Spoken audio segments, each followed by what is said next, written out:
Halo Anung, Halo Basuki, halo apa kabar? Alhamdulillah baik. Jadi kita mau ngobrol-ngobrol tentang seputar PSD di Prancis ya. Jadi kalau sebelumnya aku pernah ngobrol sama teman-teman tentang PSD di Spanyol. Nah sekarang Nah, ada baiknya nanti Anung sharing tentang PSD di Prancis tuh gimana sih ceritanya nah, gitu. Tapi pertama-tama coba perkenalkan diri dong, nama, asal dari mana, S1, S2, sekarang S3-nya di mana gitu. oke, baik. Eh, baik, Assalamualaikum warahmatullahi wabarakatuh. Nama saya Nur Cahyono Kusardianto, nama lengkap, nama nama asli. Tapi teman-teman biasa manggil Anung, keluarga juga biasa manggil Anung. Jadi eh, nama Nur Cahyono mungkin jarang orang manggil dengan nama asli saya. Nah, eh, asal dari Kota Malang, sama dengan Basuki. Jadi kita Asalku dari sama-sama satu SMA ya, SMA 3 Malang. satu SMA. Ya, Terus sekarang domisiliku di Batam. Aku di sana di Batam ngajar di Politeknik Negeri Batam. mhm. Sebelumnya S1 di ITB Bandung, S2 Misalnya apa dong S1-nya dulu? S2 double degree. Oh, S1. S1 matematika, Mhm. IPA. S2-nya double degree apa? Double degree UI dan Perancis. Mhm. Bidangnya dulu kalau di UI-nya itu jaringan informasi multimedia, kalau di Perancisnya sistem komunikasi. Jadi Sistem sempat di komunikasi Prancis ya S2-nya.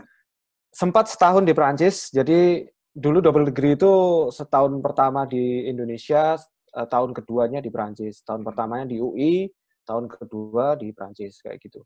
Terus sekarang S3 di Prancis juga. Perancis lagi. Kampusnya apa namanya? Kampusnya namanya Université Polytechnique Hauts-de-France. Jurusan S3-nya? Jurusan S3-nya aku ngambil jurusan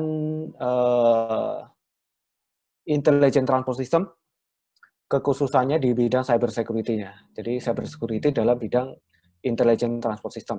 Jadi satu align sama S2 ya, sama master kamu.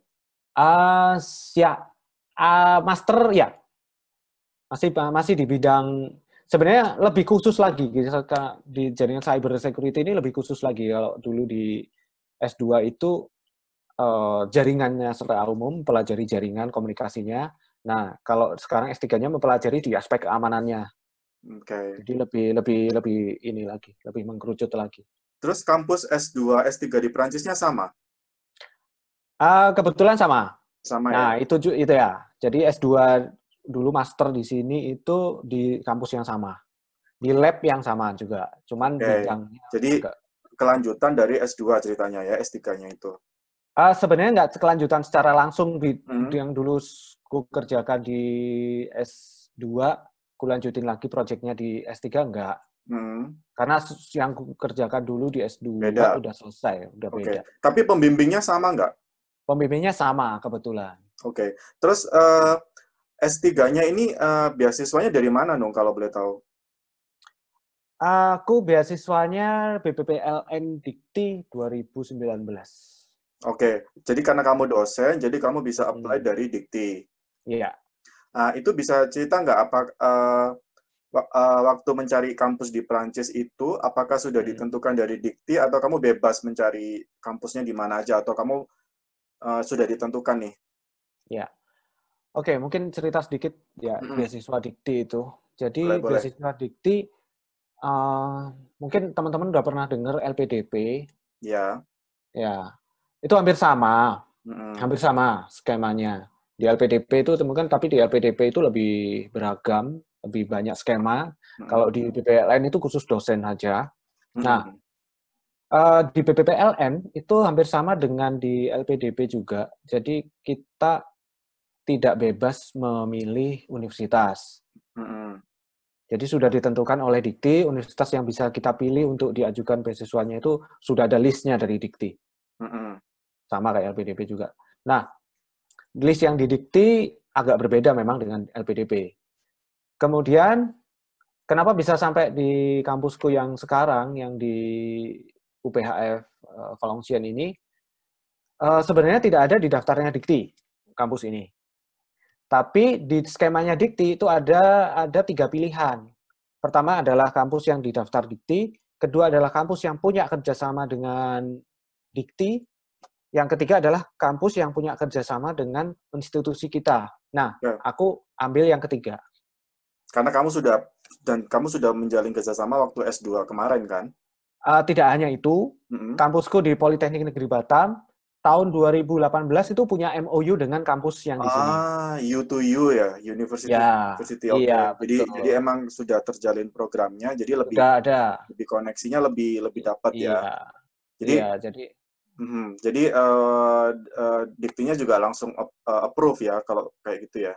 iya, insya Allah langsung approve. Jadi aku kirim bukti MOU-nya, MOU dari universitas yang sini dengan yang institusi asal. Oke. Kalau selain dari Dikti, dari kampus Prancisnya sendiri ngasih kamu tambahan gitu nggak? Atau pure dari Dikti semua tuh biayanya? Untuk skemaku pure dari Pure. Dikti. Ah. Nggak ada dari kampus. Dan kamu sudah di Prancis dari tahun 2019 ya Di kayaknya? Prancis sebenarnya awal S3-nya? pertama kali S3 2019 akhir lah, sekitar Jadi kamu bulan sekarang sudah berapa bulan nih? sekitar 6 bulan ya. 6 bulan. Hampir Oke. dari ya hampir 6 bulan lah, dari November lah, awal Oke. November. Jadi ini tahun pertama PhD di Prancis. Prancis ya. Nah, waktu itu kamu bikin project proposalnya di Indonesia atau sekarang ini kamu lagi proses bikin project proposal? Ya, baik. Mengenai project proposal ini sebenarnya ada yang menarik ini. Jadi biasanya pada umumnya untuk melamar PSD, untuk melamar S3, kita perlu bikin project proposal, kita ajukan ke calon supervisor kita, supervisor kita menyetujui gitu kan. Mungkin dengan perbaikan segala macam, dengan diskusi segala macam, baru dia akan memberikan LOA.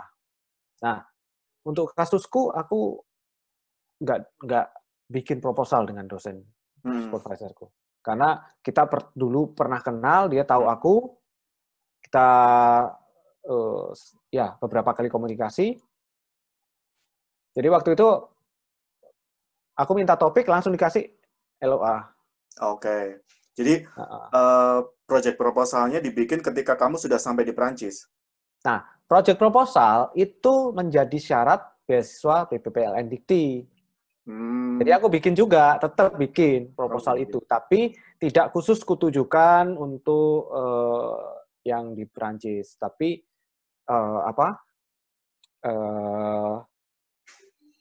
sedikit gue sesuaikan dengan ini untuk Dikti, gitulah. Oke. Jadi sekarang kamu sudah mulai, kalau sekarang ini bisa dibilang kamu sudah mulai menjalankan proyeknya atau masih dalam tahap persiapan atau gimana nih sekarang? Oke, di sini sebenarnya sudah mulai project, tapi tahapan project di semester pertama itu kan masih state of the art ya. Sebenarnya tahun pertama sih, semester 1, semester 2. Cuman aku udah punya plan, juga sepakat juga dengan supervisor, dan juga plan itu sudah kuajukan juga ke Dikti, bahwa semester pertama itu memang persiapan state of the art, semester kedua sudah mulai masuk ke tahap simulasi dan nanti selanjutnya. Oke. Nah, ini programnya berapa tahun dong PhD-nya? 4? Dari Diktinya kontraknya sih 3 tahun. 3 tahun. Tapi bisa diperpanjang setahun. Nah, kalau dari kampusnya sendiri, target yang ku buat sih memang 3 tahun. 3 tahun ya. Tapi molor setahun lah. 4 tahun, benar-benar. Kalau di Eropa sih rata-rata memang 3 tahun tuh paling cepat. Rata-rata 4 tahun sih untuk ini. Karena ada yang 3,5, ada yang 4 tahun gitu. Terus masalahnya kamu datang terus corona terjadi ya, jadi Corona tepat pas aku udah di sini. Itu Aku plan November. apa rencana-rencana terganggu nggak dengan Uh, pandemi ini? ya tentu saja, tentu saja. Tapi alhamdulillahnya kan aku masih di tahap awal nih, semester 1, masih belum masuk ke apa tahap ini. Jadi nanti di lab itu aku biasanya kerjanya akan langsung bersentuhan dengan alat-alat, ya, dengan Ini berarti alat-alat kamu eksperimen ya eksperimen betul. di laboratorium. Lab. Oke. Nah, Nah, tentu hmm, kalau kalau sudah sampai di alat bakal sangat terganggu ini. Tapi alhamdulillah aku masih di tahap awal gitu. hmm. Nah, Jadi aku masih bisa ngerjain dari ini. kalau di Prancis itu PSD-nya ada kuliahnya nggak? Kalau di Spanyol itu ada Hmm. 10 SKS harus Hmm. ngambil kuliah. Tapi Ambil terserah kuliah. sih ngambilnya boleh online, boleh presensial, boleh di kampus lain. Yang penting ada 10 SKS dikumpulkan. Oke. Sama sebenarnya di Prancis ada hanya saja dia bukan bukan nggak harus kuliah.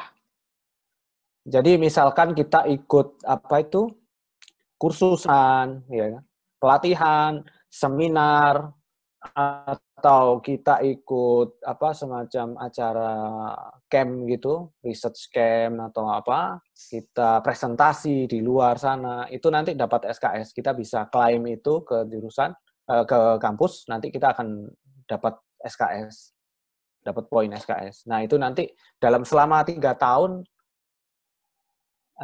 dalam 3 tahun itu, sebentar saya agak lupa berapa SKS ya, kalau di sini itu sekitar 60 kalau nggak salah. Itu kuliah 60. Bukan nggak harus kuliah. Boleh kuliah boleh, tapi nggak harus. Jadi kayak ada acara-acara gitu, acara kayak workshop gitu. Tapi banyak loh 60 itu. Saya kalau di Bukan Spanyol 60 itu sih, cuma berapa ya? 10. Eh, 30 apa ya kalau nggak salah. Terus Aku lupa. apa namanya? Jurnal. Jadi kalau di Spanyol itu doktoral tesisnya itu kumpulan jurnal yang sudah diterbitkan. Kalau di Prancis gimana modelnya, No? Iya. Jurnal Nanti kamu ke ini apa doktoral tesisnya itu kumpulan hmm, jurnal yang sudah kamu terbitkan atau eh, proyek kamu semuanya ada di situ, tapi nggak harus terbit. ya. Sebenarnya kalau kita ambil jalur amannya tuh saya memang jurnal ya. Hmm. Jurnal. Jadi kalau kita udah bisa punya jurnal satu, kita sebenarnya syaratnya hanya di akhir, jurnal di akhir kalau nggak salah. Jadi nggak harus dari tahun pertama, kedua, tiap tahun pertama harus ada jurnal, tahun kedua harus ada jurnal, nggak harus. Itu Tapi berapa kalau jurnal tuh? nggak ada ketentuan di sini. Oke. Jadi Nggak ada syarat. perbedaannya di situ ya. Jadi kalau di kampus aku, Hmm. University Barcelona Spanyol itu, Hmm. waktu kita sidang, itu kita Hmm. sudah harus punya 3 artikel yang sudah dipublish atau dalam proses publish sebagai first author, pengarang pertama, di Hmm. jurnal kuartal 1 atau kuartal 2 gitu ya. Jadi, Hmm. jadi kayak kumpulan jurnal gitu loh, doktoral tesisnya itu. Kalau master Oke. tesis kan Hmm. satu project besar gitu kan kita tulis. Hmm. Jadi kalau di Prancis beda ya berarti ya sama Jadi Spanyol. Prancis, aku nggak tahu di kampus lain ya. Kalau di kampus Iya lain ya, nggak tahu. benar-benar bisa jadi tiap kampus beda-beda juga. Bisa jadi di kampus-kampus kayak di Paris atau di mana yang lain itu beda. Tapi kampusku Valenciennes, kita tuh satu akademi dengan Lille, itu cukup satu jurnal kalau nggak salah. Oke, oke, Satu jurnal sebelum sidang akhir. oke. Jadi Terus sebelum kamu, sidang akhir itu paling nggak satu jurnal udah. ya selain dari kegiatan eksperimen, kuliah atau kelas atau workshop itu ada ini nggak? Ada kamu harus mengajar mahasiswa gitu nggak? Kayak asisten profesor gitu? Nggak wajib, Nggak nggak wajib wajib, ya. nggak wajib. Terus Itu kalau mau sih, kalau kita mau bisa ngajuin. Nah, nanti dari situ baru kita dibayar. ya bisa. Tapi Tapi biasanya nggak kendala wajib. bahasa ya, karena nggak tahu program in English atau Iya, in French? in French tentu Nah, saja. itu benar. Kayak di sini juga. Jadi S2 itu banyak kan in Spanish. Hmm. Jadi kadang kalau mau ngajar juga harus ngajar yang international class gitu. Iya. Kalau kalau ini masalah teamwork di Prancis gimana menurut kamu? Selama ini ada kendala atau ya biasa aja atau gimana? Alhamdulillah nggak ada kendala sih kalau teamwork. Kayak Mereka welcome. ini ya cukup apa? Maksudnya ya nganggap kamu sebagai teamwork gitu, nggak yang kamu oh ini dari luar nih apa gimana gitu. Enggak. Ya, karena mungkin heterogen ya. Prancis itu kan isinya heterogen, Ya sangat-sangat ya banyak heterogen. imigran Ya juga. kan? Banyak Heeh. imigran, terus banyak bangsa. Di labku pun macam-macam, kayaknya macam-macam bangsa ada di situ. Hmm. Kalau Nggak cuma masalah ini satu. nih, menurut kamu nih, Hmm. program PhD-nya sendiri itu termasuk susah, sedang-sedang atau mudah nih menurut kamu? Maksudnya apa nih? Yang bidangku atau Ya, jadi yang maksudnya proyek kamu nih, terus itu termasuk ini kayaknya aku bakal banyak kendala atau gimana? Menurut kamu so far so good, terus biasanya sih di hmm. Prancis kayak gimana tuh orang-orang PhD-nya? Kalau itu tergantung sih, Mas. Hmm. Tergantung, Mas. Jadi kalau untuk di aku sebenarnya tergantung juga dengan supervisor juga. Benar, benar. Di sini juga seperti itu. Dari pengalaman teman-temanku yang sudah mau lulus atau yang udah tes tahun kedua kayak gitu, mereka rata-rata mengatakan sih tergantung supervisor. Iya, Jadi kalau tapi supervisor memang sama benar sih ini, kita perlu menjalin hubungan baik dengan supervisor karena supervisor itu menentukan sekali ya, maksudnya apa namanya proyek kita nanti ini seperti apa, kalau ada kendala seperti apa, solusinya seperti apa. Karena kita nggak tahu nih masalahnya bisa banyak banget kan kayak kayak aku dulu, iya. proyekku tuh gagal tahun pertama dong. Oh gitu. Heeh, jadi aku tahun kedua itu ngulang lagi kan. Nah, kemudian Hmm. supervisorku bantu banget. Terus kalau misalkan ada kendala, kan beasiswaku juga 3 tahun nih. Terus aku kan 4 tahun tuh lulusnya. Jadi mereka ngasih solusi nih tahun keempat dicariin dari mana gitu. Jadi intinya sih itu penting banget ketika kita PhD itu menjalin network dengan baik dengan semua orang di tim. Karena nanti ketika terjadi masalah apapun itu, mereka akan membantu kita kalau misalkan kita ya baik dengan mereka gitu ya.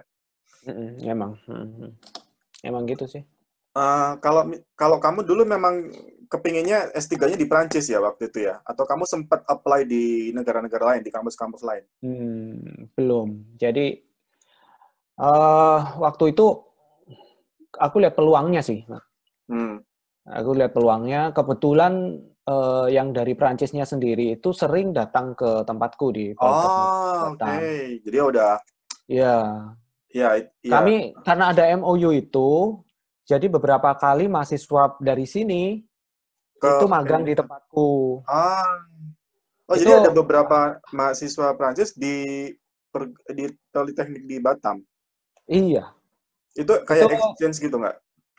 ya kayak exchange, Oke. memanfaatkan program Erasmus waktu itu. Oh Jadi iya, benar-benar itu bagus juga sih. eh, kebetulan sih 2019 udah nggak ada. Hmm. Terakhir tuh 2018 kalau nggak salah. 2000, iya 2018 kalau Oke. 2018. Terus untuk masalah bahasa gimana, Nung? Apakah kamu dituntut bisa bahasa Prancis atau Inggris oke atau Eh, gimana tuh? iya, otomatis ya kalau di Prancis tuh kita harus bisa bahasa Prancis ya. Untuk daily life ya. Tapi kalau untuk Daily life. eksperimen sebenarnya kamu nggak perlu komunikasi kan? Ah, kalau di lab sendiri untuk project itu karena referensi juga banyak yang dari bahasa Inggris, jadi ya nggak masalah bahasa Inggris. Cuman ketika presentasi tetap supervisor lebih prefer Prancis sih. Hmm. Tapi nanti kamu Kalau nulis tesisnya bahasa Inggris kan? tergantung nanti mintanya supervisor, tapi kayaknya kalau aku sih bahasa Inggris karena nanti aku mau apa ku publikasikan kan. Ya, benar. Nah, jadi aku nggak mau nggak harus kerja 2 kali gitu. Ya, ya, ya, ya, benar. Aku dulu juga semuanya dalam bahasa Inggris, bukan Spanyol. Tapi karena Karena memang PSD ku international PSD ya, jadi memang mereka in English. Terus selama ini sampai saat sekarang ini gimana nih pengalaman tinggal di Prancis? Karena kamu di Alhamdulillah sih kota, nggak ada bukan di kota masalah besar sih. ya, di kota Bukan. itu gimana tuh? Mereka Valenciennes, cukup open minded nggak orang-orang sekitar? oke. Kota ini kota kecil di perbatasan Prancis Utara, Dengan perbatasan Belgia ya? antara Dengan Belgia. Prancis Belgia, betul, Belgia. Kalau naik kendaraan dari sini, dari kota ini ke Belgia itu setengah jam lah, sudah melewati batas Belgia. Udah sampai batas Belgia. Nah, ini kota kecil. Kota kecil, upamanya kalau diibaratkan di Jawa Barat itu mungkin Sumedang gitu ya. Tapi orang lokal sendiri, Sukabumi lah gitu ya, Sukabumi kok Sumedang ya. Tapi orang lokalnya sudah open dengan pendatang ya, maksudnya. Oh iya, nggak masalah. Justru di sini tuh pengalaman pertama kali ke Perancis di sini, memang di kota ini juga aku melihat di sini tuh heterogen, banyak Muslimnya. Terus orang-orang asli Perancisnya juga welcome dengan nggak masalah gitu dengan orang asing. Jadi ini banyak orang-orang Asia, orang dari Vietnam, dari Cina juga banyak. Ya, toko-toko Cina ada, toko-toko Asia itu juga ada. Toko makanan malah yang paling banyak adalah toko makanan dari Maroko, Aljazair kayak gitu. Tunisia. Itu yang banyak. Jadi yang makanan yang khas Prancisnya sendiri malah sedikit. Jadi di kota ini mungkin yang pusat makanan, pusat restoran tuh rata-rata malah isinya orang ini, restoran-restoran. Oke. Dari Jadi so far nggak ada kendala ya.